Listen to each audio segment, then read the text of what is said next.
Good evening, Professor. So my speech is going to be about the global warming and what we can do about to prevent it.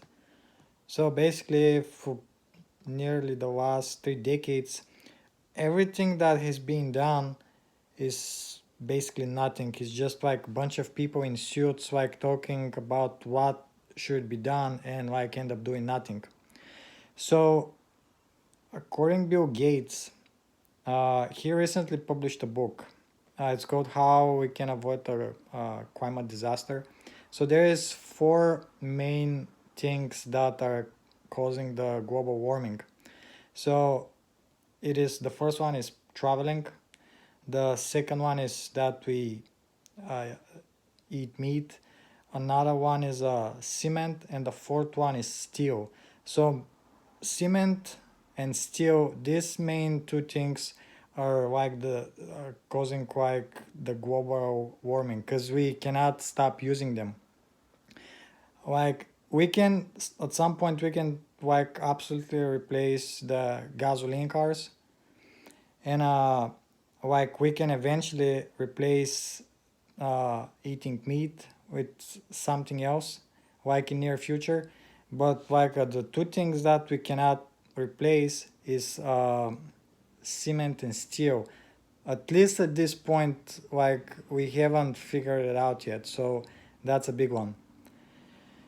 uh, and once we figure it out, I believe that will be the beginning of changing the climate for good. Until then, we'll be experiencing disasters, and the sooner we get to the point where we can change those things, the better.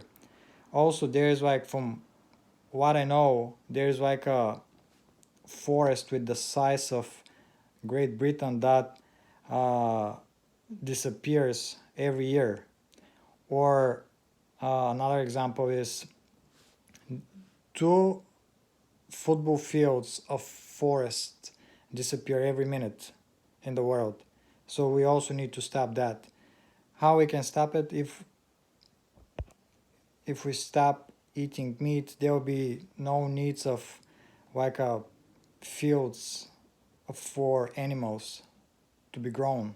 So that's another thing we can do. But these are very very complicated issues. The entire society in the world needs to be reformed. So basically, uh, I can give an example. It is the same thing basically to convince Americans they should not be driving trucks and to eat hamburgers, as it is difficult to convince people in the third world they should not throw their garbages in the ocean. Why? Because that's what they do. In third world countries, that's something very common. So it's equally difficult. And yeah, so that was my speech. And I guess we all should do our part, and eventually, hopefully one day things will change for good. Thank you, and have a good night.